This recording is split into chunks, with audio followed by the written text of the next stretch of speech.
안녕하세요. 오늘도 와주셔서 감사드리고요. 바로 사연을 읽어보겠습니다. 안녕하세요. 저는 1년 정도 사귄 남자친구가 있었어요. 사귄 기간이 길진 않아 결혼을 하기에는 죽음 이른지 모르겠지만 저는 나이가 조금 있는 편이어서 이제 슬슬 가정을 꾸리고 싶었어요. 그리고 남자친구는 저에게 잘 맞춰주는 사람이었어요. 제 기분을 잘 파악하고 공감도 잘해줘서 저랑 잘 맞는다고 생각했죠. 같이 살게 되면 심리적으로 기대며 살아갈 수 있을 것 같았어요.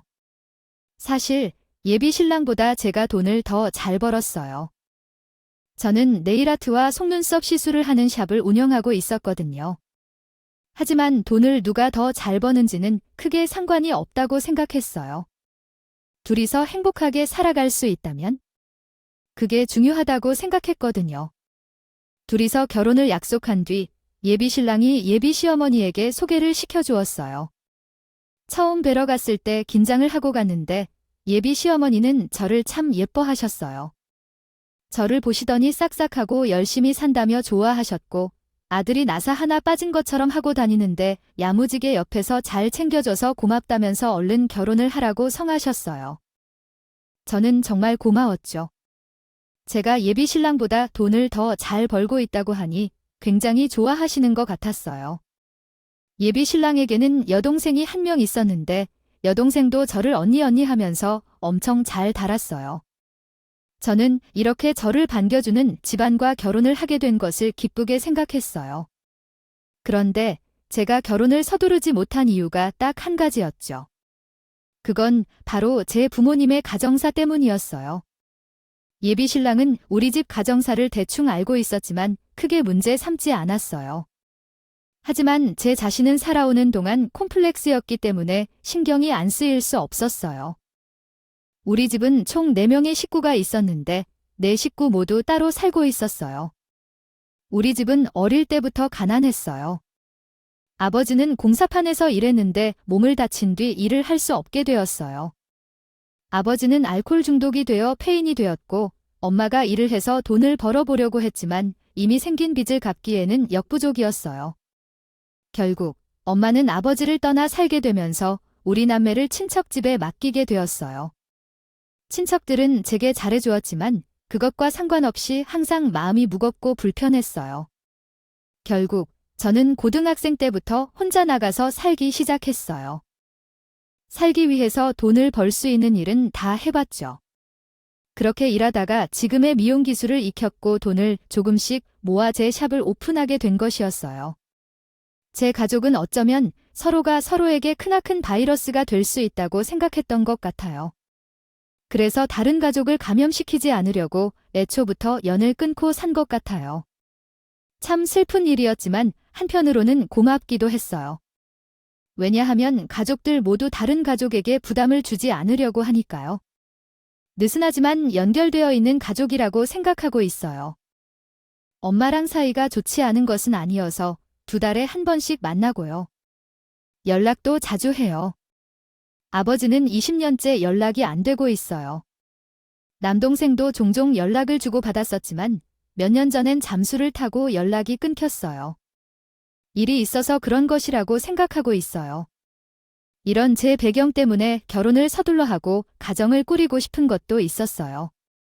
예비 신랑은 이런 제 가정사를 크게 신경 쓰지 않았죠. 본인이 보기에도 너무 깔끔하게 가족들이 서로 부담을 주지 않고 연을 끊고 산다고 생각한 것 같았어요. 저는 걱정을 하면서 예비 시어머니께 제 가정사를 말씀드리고 제가 이 결혼에 적합한 사람인지 모르겠다고 말씀을 드렸어요. 아이고, 그런 건 신경 쓰지 말아라. 그런 게 뭐가 중요하니? 누구나 다 자기 사정은 있는 거야? 너 하나만 이렇게 올바르게 컸으면 됐지? 우리는 치골과 없어. 걱정 마라. 우리는 신경 안 써. 예비 시어머니의 그런 말씀이 정말 감사했어요. 제가 감추고 있던 아픔과 걱정이 녹아내리는 것 같았죠. 그렇게 결혼 이야기는 본격화되었고 예비 신랑과 예비 시어머니는 결혼을 준비하기 시작했어요. 그런데 조금 급하게 준비하시는 것 같았어요. 제가 정식으로 예비 시어머니께 인사를 한 번 드린 늘 성결례를 하지도 않았는데 예비 신랑과 예비 시어머니는 신혼집과 혼수를 알아보러 다니셨어요. 처음에 그 이야기를 들었을 때 제가 빠진 채 결혼 준비가 진행되고 있는 것이 의아했어요. 제가 모르는 사이에 결정이 된 것들도 꽤 있었거든요. 예를 들면 신혼집의 위치가 그랬어요. 예비 신랑과 예비 시어머니는 저의 의사를 물어보지 않고 신혼집을 예비 시어머니들 근처로 찾아두었죠. 저기요. 어머니랑 오늘 좋은 집 보고 왔거든. 어머니들 옆 동네 빌라인데 새로 지어서 완전 깨끗하더라고. 요즘 아파트보다 잘 지은 빌라가 살기 더 좋다고 하잖아. 괜찮지 않다고 하기도 애매했던 것이 제가 알아보기도 전에 다 진행이 되어버려서 알아봐둔 것이 없는 저는 싫다고 하기도 어려웠어요. 또 한 번은 예비 시어머니가 이렇게 말씀하신 적도 있었어요. 얘야, 내가 혼수를 좀 골라뒀거든. 어제 혼습하는 것 같는데 아시비자 상농이 엄청 튼튼하고 깔끔하더라. 안방에 이런 거 하나 있으면 좋지. 일단 한다고 말하고 왔으니까 배송될 거야 알겠지. 이런 일을 여러 번 겪으니 좀 당황스러웠어요. 그래도 저를 가족으로 받아들이기 위해 열심히 준비를 해주신다고요. 긍정적으로 생각했어요. 이렇게나 적극적으로 저를 반겨주니 의심의 눈초리로 시댁을 보고 싶지 않았어요. 그리고 역시 이 사람이 집안과 결혼을 해야겠다는 다짐이 생겨났어요. 가족을 이루는 것에 대해 동경이 있는 저는 이렇게 저를 챙겨주는 집안이라면 좋다는 생각이 들었거든요. 저는 엄마에게 전화를 걸어 제 상황을 다 이야기해 주었어요. 엄마는 정말 기뻐하며 눈물을 흘리셨죠. 그래, 잘 됐다. 엄마도 너무 정말 기뻐. 그리고 예비 시댁 되길 너무 고맙고 염치가 없다. 너희 어릴 때 너무 고생을 시켜서 엄마가 미안한 마음밖에 없었는데. 아, 예비 시댁 어른이 그걸 다 채워주시는구나. 정말 잘 됐어. 정말 축하해. 하지만 그 뒤로도 예비시댁의 일방적 결혼 전에 계속되었어요. 예비시댁은 저와 상의 없이 상견례. 날짜를 잡았고 얼떨결에 상견례를 하게 되었어요. 그런데 상견례라고 하기도 뭐한 게 그냥 카페에서 예비 신랑과 예비 시어머니 그리고 제가 만나 서로 다시 인사만 나누고 말았어요. 남들은 상견례를 한다고 격식 차리고 정장 차려입고 심지어 싸우는 집안도 있다던데 상견례라는 게 이렇게 간단한 거였나 싶었어요. 그런데 예비 시어머니는 이렇게 말씀하셨어요. 아유, 나는 격식 따지는 거 별로 안 좋아해. 아이, 우리 사이에 무슨 각 잡고 상견례 할 일 있니? 원래 잘 알고 지낸 사이니까 굳이 그런 허례허지 갈 거 없어. 상견례 같은 거 할 시간에 결혼했잖아. 빨리 잡자. 네가 빠르게 우리 가족이 되면 얼마나 좋니? 생각해보면 상견례를 하면 돈도 많이 지출하게 되니까 저도 그냥 예비 시어머니 말씀대로 불필요한 절차를 뺀다. 그것이라고 생각을 했어요. 그렇게 결혼 준비가 빠르게 진행되던 사이 예비 시어머니와 트러블이 생긴 일이 있었어요. 예비 시어머니가 예단을 원하셔서 제가 예단 준비를 했어요. 그래도 조금은 갖춰드리려고 다이아몬드 목걸이와 평소에 기품 있는 투피스 정장을 보냈어요. 요즘은 한복보다 평소에 입을 수 있는 정장을 더 선호하신다고 들었어요. 예상했던 예단비를 조금 넘어섰지만 앞으로 평생 함께할 시어머니라고 생각하면 그 정도는 괜찮았어요. 제 입장에서는 나름대로 성의를 다해서 준비했죠. 그런데 며칠 뒤에 예비 시어머니께 전화가 왔어요. 예단을 받았는데 조금 아쉬운 부분이 있으신 것 같았어요. 얘야, 아예 난 받았다.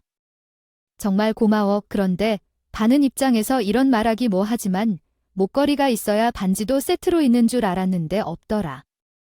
목걸이만 보낸 거 맞지? 저는 조금 당황했어요. 이런 말씀을 하실 줄은 몰랐거든요. 예비 시어머니 입장에서는 목걸이가 있으니 반지도 원하실 수 있겠다 싶었지만 다이아몬드라서 절대 저렴하지 않은 목걸이였거든요. 반지도 다이아몬드로 맞추면 예산에서 너무 벗어나는데 예비 시어머니가 쉽게 말씀하신다는 생각이 조금 들었어요. 하지만 그래도 한 번밖에 없는 예단인데 챙겨드리는 것이 좋지 않을까 생각이 들었어요. 어머니, 제가 센스가 없었네요. 죄송해요. 반지까지 세트였으면 더 예뻤을 텐데 제가 다시 맞춰서 보낼게요. 아이고, 아이고, 아이 정말 고마워. 역시 우리 예빈 며느리네. 잘 버는 며느리는 역시 달라. 고맙다. 그래서 주말에 다시 보석상에 가서 다이아몬드 반지를 세트로 맞춰 보냈어요. 예비 시어머니도 한 부분인 예단님들 좋은 추억을 만들어 드린다 생각하고 조금 더 지출했죠. 그렇게 얼마 후 살펴본 새롭게 맞춘 반지가 도착하고 예비 시어머니한테 전화가 다시 왔어요. 그런데 또 저는 당황하고 말았죠. 아, 반지 잘 받았어. 정말 예쁘더라. 그런데 내가 결혼식이 끝나고 피곤한 현장에서 내가 해준 투피스 정장을 입으려는데 구두가 좋은 게 없지? 모으니 혹시 구두 좀 괜찮은 걸로 하나 해줄 수 있니? 구두라니?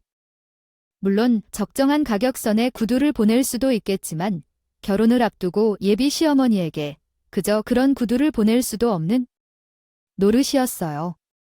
저는 값비싼 구두까지 예단으로 포함시켜 보내는 것이 맞나 싶었지만 이 시점에 예비 시어머니의 요청을 거절하면 결혼도 전에 서로 기분이 상할 것이 더 걱정되었어요. 저는 어쩔 수 없이 예비 시어머니 나이대분들이 좋아하는 브랜드의 값비싼 구두를 사서 보냈어요. 명품 구두는 보통 비싼 것이 아니라서 제 가게에 최신 네일 기계를 들여놓으려고 아껴뒀던 돈을 꺼내실 수밖에 없었죠. 가슴이 쓰렸지만 돈은 다시 모으면 되고 결혼이 중요하니 괜찮은 결정이라고 스스로를 다독였어요. 그렇게 예비 시어머니의 요구는 끝이 나는가 싶었는데 구두를 받고 얼마 후 예비 시어멜 씨에게 다시 전화가 왔어요. 청첩장 돌리려고 내 친구들을 만나러 가려는데 말이야. 그래도 결혼 소식을 잃어가는 건데 좀 자랑도 하고 그래야 할 것 같아서 괜찮으면 가방 하나만 좀 해줄 수 있니? 그래도 명품 가방 하나 있어야 괜찮은 며느리 들였구나 하고 생각하잖아. 저는 이 이야기를 듣고 이제는 좀 아니라는 생각이 들었어요. 그래서 거절하려고 입을 때려다가 망설여져서 일단 전화를 끊고 예비 신랑과 상의를 해보려고 했어요. 하지만 예비 신랑에게 말하는 것도 고민이 되어서 망설이는 사이 몇 시간이 흘렀는데 이번에는 시누이한테 전화가 오는 것 아니겠어요? 언니 오빠가 그러던데 뭐 필요한 거 있으면 연니한테 전화하라고 해서요. 결혼할 때 아니면 연니한테 제대로 뜬 선물 언제 받아보냐고 하더라고요. 그래서 저도 혹시 뭐 하나 부탁드려도 될까 해서요. 조만간 친구들이랑 해외여행 가는데 비행기표 부탁드려도 될까요? 엄마가 언니가 돈 잘 번다고 해달라고 하라고 해서요. 괜찮죠? 뭐가 괜찮다는 건지 저는 시누이에게도 전화를 받자 황당했어요. 신혼여행 다녀오면서 신우줄 선물을 사올 예정이었지만 그 전에 전화에 비행기표를 결제해달라고 하다니. 예비 시어머니와 신우가 제 돈을 쓰는 것을 너무 쉽게 생각하고 있구나 하고 깨달았어요. 이 부분은 결혼 전에 짚고 넘어가야 할 것 같아서 예비 시어머니께 전화를 드려 정중히 말씀을 드렸어요. 어머니, 명품 가방부터 신우 비행기표까지 제가 다 해드리기가 어려울 것 같아요. 예단 비용으로 정해둔 것도 이미 한참 넘어섰는데 제가 거기까지는 감당이 어려울 것 같아요. 예단은 여기까지 하고 결혼 뒤에 두 분 원하시는 것들 차근차근 해드릴게요. 그렇게 해도 될까요? 아무리 제가 예비 신랑보다 돈을 잘 벌고 있다고는 해도 예비 시어머니는 제 돈을 사용하는 것을 너무 쉽게 생각하시는 것 같아 기분이 좋지는 않았어요. 하지만 아직 서로 맞춰가는 단계라는 생각으로 조심히 말씀을 드렸는데 예비 시어머니는 갑자기 태도를 싹 바꿔서 다른 사람처럼 말을 하기 시작하셨어요. 아마 나 무슨 소리 하는 거니? 내가 예비 시어머니인데 정도 요구도 못한다는 거니? 너 돈도 잘 벌잖아. 신우들 내 딸한테 비행기표 좀 사주면 어떻다고 난리니? 우리 집으로 시집 보는 거면 아니더니 우리 집 돈이기도 한데. 너무 이기적인 거 아니니? 저는 이런 예비 시어머니의 말을 받아들이기가 어려웠어요. 아직 결혼도 안 한 사이에 제 돈을 본인 돈처럼 생각하는 것도 이상했고 제가 돈줄인 것처럼 생각하는 사고방식도 이상했어요. 별꼴을 다 보겠네? 결혼하고 나면 너는 우리 집에 돈 벌어다 줄 사람이라면서 지금부터 그렇게 최고 다져서 뭐 하려고 그래? 아니, 내가 얼마나 대단한 거 요구했다고 그러니 참나. 예비 시어머니한테 돈도 못 쓰게 하네. 결혼하기 전인데 이런 소리를 하시는 것을 보면 결혼한 후에는 더 하겠구나 하는 생각이 들었어요. 처음부터 이 결혼을 통해 저를 이 집안에 돈 벌어다 주는 기계처럼 사용하려고 했던 것이 아닐까 싶었어요. 그제서야 예비 시어머니가 저를 빼고 예비 신랑과 다니면서 결혼 준비를 마음대로 했던 것이 이해가 되었어요. 저는 애초에 돈 주는 사람일 뿐 상의할 대상이나 결정권이 있는 사람이 아니었던 거예요. 하지만 그래도 저는 결혼의 의지가 있었기 때문에 이런 예비 시어머니더라도 최대한 부딪히지 않고 안 보고 살면 되지 않을까 생각했어요.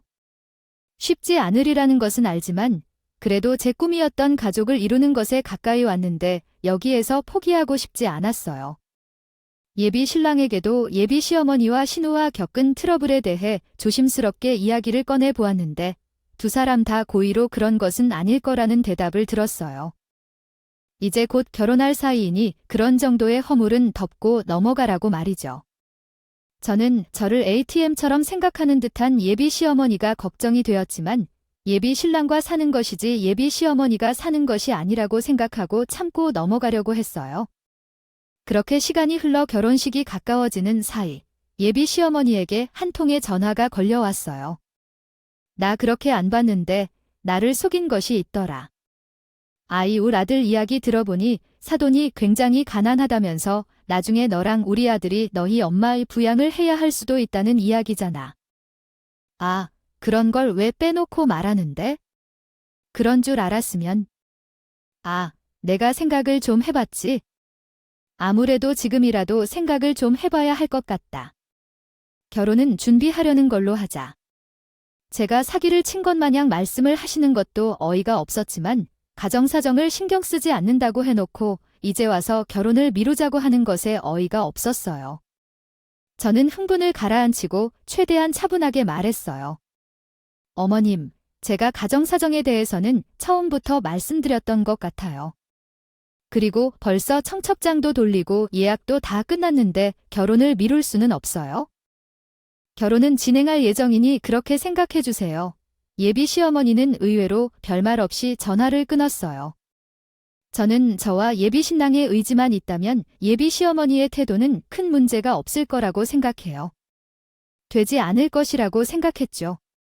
하지만 문제는 결혼 하루 전날에 터졌어요. 전날에 만나 함께 준비를 해야 할 예비 신랑이 연락이 안 되는 거였어요. 결혼식 당일 새벽 4시에 메이크업과 머리를 하러 샵에 가야 하니까 어떻게 갈 것인지 물어보려고 전화를 했는데 전화를 받지 않는 거였어요. 그래서 예비 시어머니랑 예비 신우에게도 전화를 걸어봤는데 여러 번 걸었더니 예비 시어머니가 받았어요. 하지만 기가 찬 소리를 하시는 것이었어요. 내가 말했잖아. 이 결혼 파혼이야. 우리 성훈이 결혼 안 시켜. 우리 찰란 아들이네 엄마한테 불우이운 돕기 하라고 장가 보내니 그리고 너희 결혼 사기, 결혼이야네. 엄마가 그렇게 가난한 걸 숨겼으니까 사기지. 우리 아들모로서 돈 뜯어내려도 속셈이지. 아우 참, 기가 막혀서 내가 그걸 모를 것.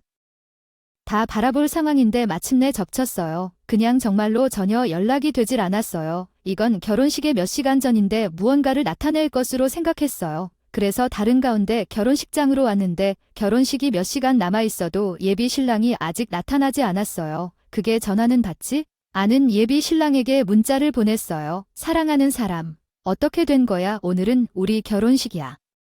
어제부터 연락이 안 돼서 정말로 말씀대로 파혼하려고 하나 봐. 믿을 수가 없는데 나는 사랑하고 결혼하려고 한 거야. 그러자 예비 신랑이 몇 시간 후에 답장이 왔어요. 어머니 말씀을 들었는데 너한테 너무 실망스럽다. 내가 경제력이 좋고 해서 멋진 여자라고 생각했는데 그깟 예단 때문에 본 모습을 드러냈을 줄은 몰랐어. 그리고 나도 다시 생각해보니까 어머니 말씀처럼 가난한 너희 집 부양하고 싶지는 않아. 내 인생 저당 잡힐 수는 없잖아. 미안한데 내가 이해해라. 이날 하얀 드레스를 입고 축하를 받으며 꽃길을 행진해야 할 신부였던 저는 청바지에 티셔츠를 입은 채 하객들을 돌려보내야 했어요. 미리 연락을 드리지 못해 죄송하다고 코가 바닥에 닿도록 사과를 드렸죠. 친구들도 모두 저를 보러 왔는데 정말 친구들 볼 낯이 없었어요. 조금 늦게 어색한 듯 나타났던 저희 엄마는 그래도 풀 메이크업과 헤어를 받고 빌린 한복을 입고 나타나셨어요. 그런데 하객들을 돌려보내는 저에게 사정을 듣고 큰 충격을 받으신 것 같았어요. 저와 같이 하객들에게 사과를 하다가 갑자기 말도 없이 서서 눈물을 글썽거리셨어요. 비록 저는 가족들도 없고 친인척도 없고 친구도 별로 없어서 하객들이 많은 것도 아니었지만 그래도 하객들을 돌려보내고 있으니 기가 찬다는 상황이란 이런 상황이구나 싶었어요. 그냥 그 자리에 주저앉아 펑펑 울고 싶을 따름이었어요. 하객들을 모두 돌려보낸 뒤 저는 웨딩홀 화장실로 뛰어들어가 문을 잠그고 한참을 울었어요. 고대하던 가정을 이루는 일에 실패하고 열심히 준비한 결혼식은 엉망이 되고 결혼까지 결심했던 남자에게는 버림을 받았어요. 문제가 있다는 것을 인지했을 때 중지하지 않은 제 잘못일 수 있겠지만 그래도 가정을 꾸리는 꿈을 이루려던 것뿐인데 너무 잔인한 현실에 엉엉 울 수밖에 없었어요. 그 이후 엄마마저 본인은 사라져주는 게 맞다면서 저에게 연락을 잘 하지 않게 되었어요. 하지만 그렇게 파혼을 하고도 나는 남편이 될 뻔했던 남자의 집구석과 계속 연락을 해야 했어요. 결혼식 계약 파기를 했으니 물어야 할 위약금과 손해배상 그리고 서로 간에 해결해야 할 금전적인 문제 등 자질구레한 법적 다툼 때문에 싫어도 연락을 주고받아야 했죠. 그 과정에서 그들의 민낯을 제대로 보게 되었는데 진짜 더럽고 치사한 돈만 아는 인간들이었어요. 사람이라면 누구나 돈 앞에 장사 없다더니 그 말이 사실이라는 생각이 들었어요. 힘든 파혼을 겪고 저는 결코 결혼은 하지 않겠다고 다짐했어요. 그렇게 난 뒤 3년이 흘렀어요. 어느 날 모르는 번호로 연락이 왔죠. 연락의 주인공은 10년 동안 잠수를 탄 남동생이었어요. 드디어 10년 만에 남동생이 수면 위로 올라왔죠. 남동생은 좋은 소식이 생겨서 연락을 했다고 했어요. 저는 오랜만에 엄마에게 연락해 남동생과 함께 만나자고 했죠. 제 파혼은 아픈 기억이지만 엄마가 과도하게 책임감을 느낄 필요 없으니 우리 가족끼리라도 얼굴 보면서 잘 지내보자고 말이죠. 우리 세 사람은 남동생이 예약한 레스토랑에서 만났어요.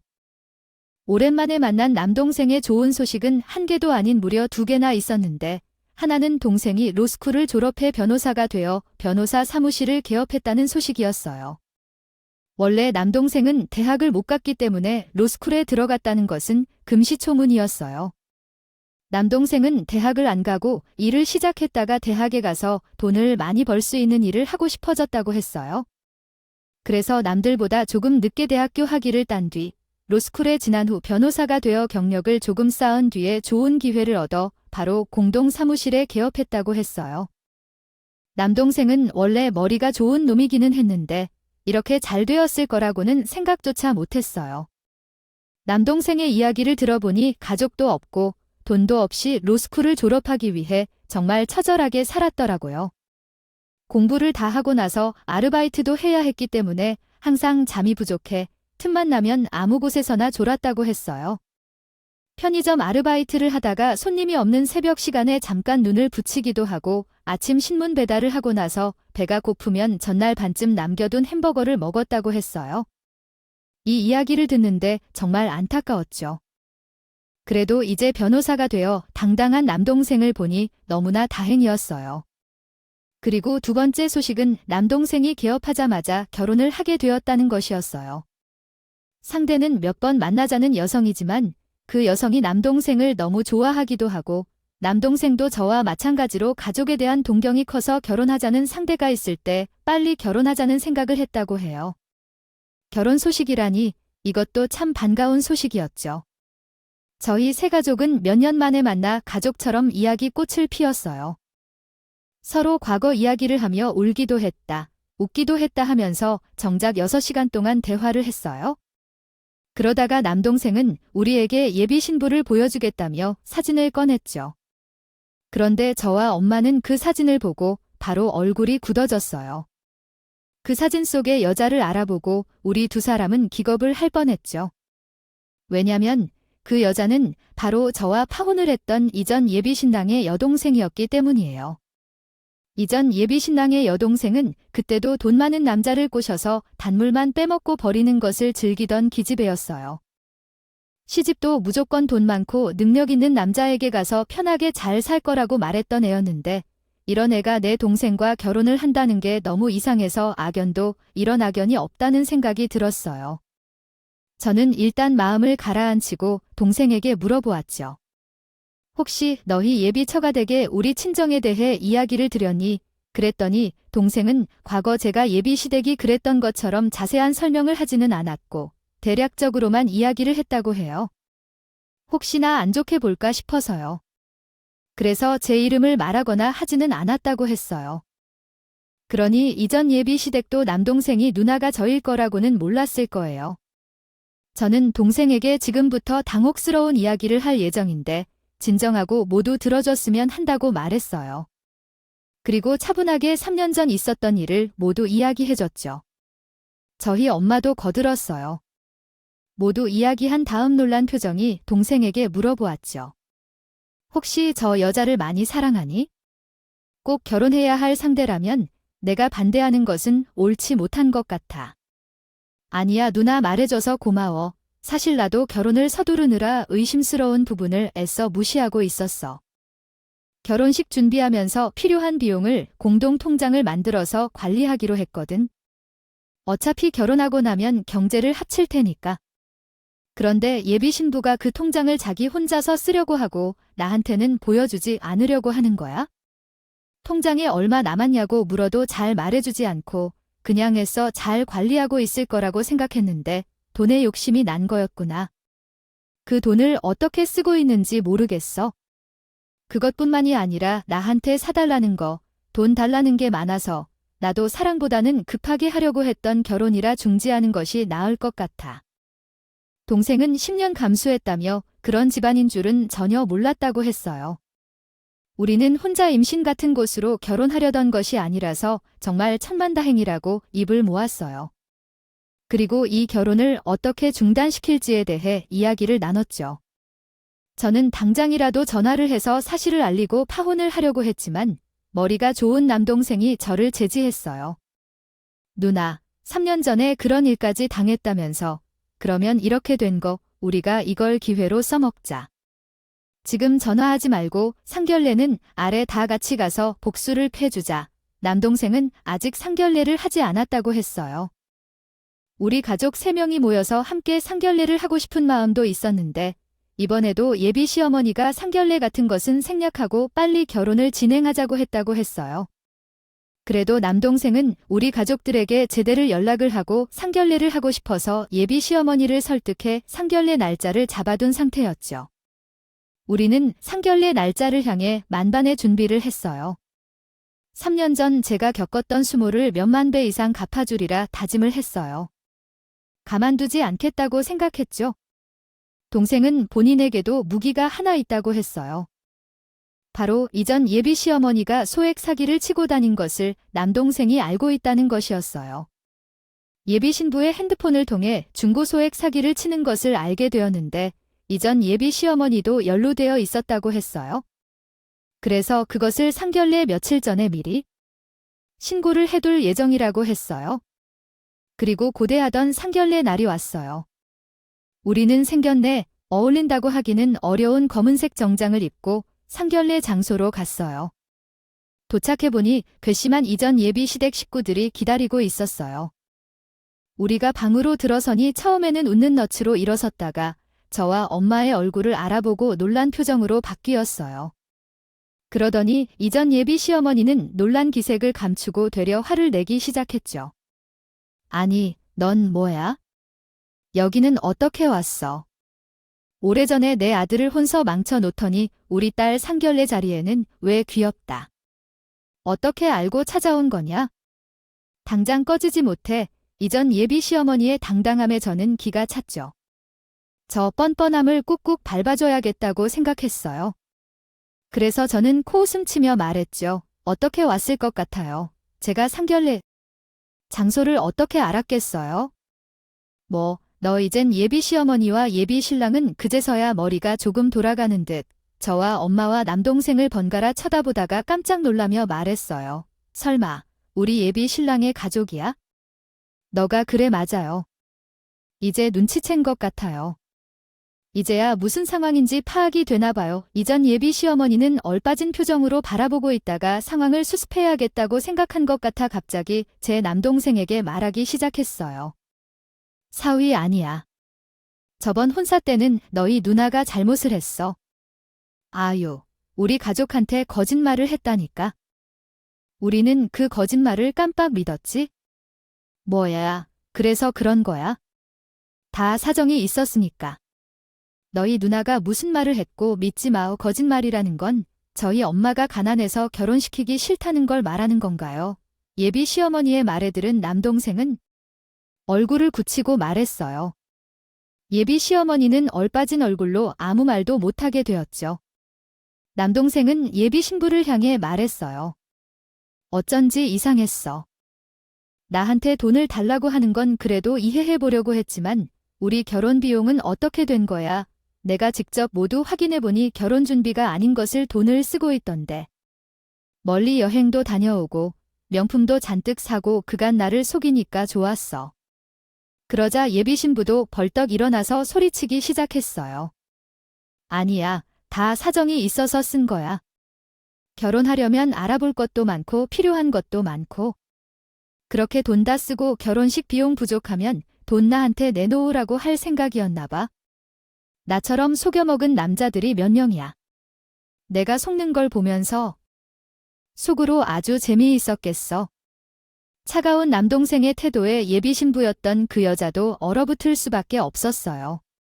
남동생은 쓸 사람을 보며 말했어요. 당장 우리 누나랑 엄마한테 사과하세요. 돈만 아는 악기들 같은 인간들이네. 진짜 모든 것이 드러나고 나자. 세 사람은 남은 것이 없다는 것을 깨달은 것 같았어요. 드디어 바닥까지 드러났고 나자 그렇게 화를 내고 길길이 날뛰던 사람들이 갑자기 저 자세가 되어 우리 가족을 붙들고 빌기 시작했어요. 사위아이, 다시 생각해봐. 우리가 잘못했어. 결혼만 해주면 사위가 사돈 부양하는 거 신경 쓰지 않을 테니까. 응, 그러니까. 제발. 결혼은 모르지만 우리 모두 이렇게까지 준비했는데 이제와 선물로 써야 되겠어. 여기 우리 딸이 사위를 정말 사랑해. 그러니까 하던 결혼은 마저 하자. 응, 자기야. 미안해. 내가 잘못했어. 그냥 갖고 싶은 게 너무 많아서 그랬는데 내가 생각이 짧았어. 다시는 안 그럴 테니까 결혼은 계속하자. 이제 결혼식 비용 펑펑 쓰지 않을게. 응, 저기. 옛날에 내가 미안했어.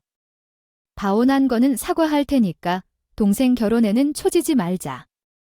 이렇게 준비했는데, 이것도 파혼이 되면 아쉽잖아. 안 그래? 아주 가관이었어요. 저희는 사과 아닌 사과를 받았지만 그것보다 쫄쫄매는 세 사람을 보는 것이 더 통쾌했죠. 그 모습을 보고 있으니 코웃음이 나왔어요. 그리고 아무리 우리에게 무릎을 꿇고 빌어도 이 악독한 짓거리를 그냥 지나칠 수는 없었어요. 남동생이 말했어요. 개소리 말아요. 나를 이용해 먹으려다가 들키니까 이딴 식으로 무마하려고 들어. 게다가 우리 누나랑 엄마에게 한 짓들까지 생각하며 용서할 수가 없어요. 마땅한 죄값을 치를 수 있도록 경찰을 불렀어요. 남동생이 문을 열자 문 뒤에는 미리 출동해 있던 경찰들이 서 있었어요. 예비 시어머니는 눈이 동그래졌죠. 아니, 이게 뭐야?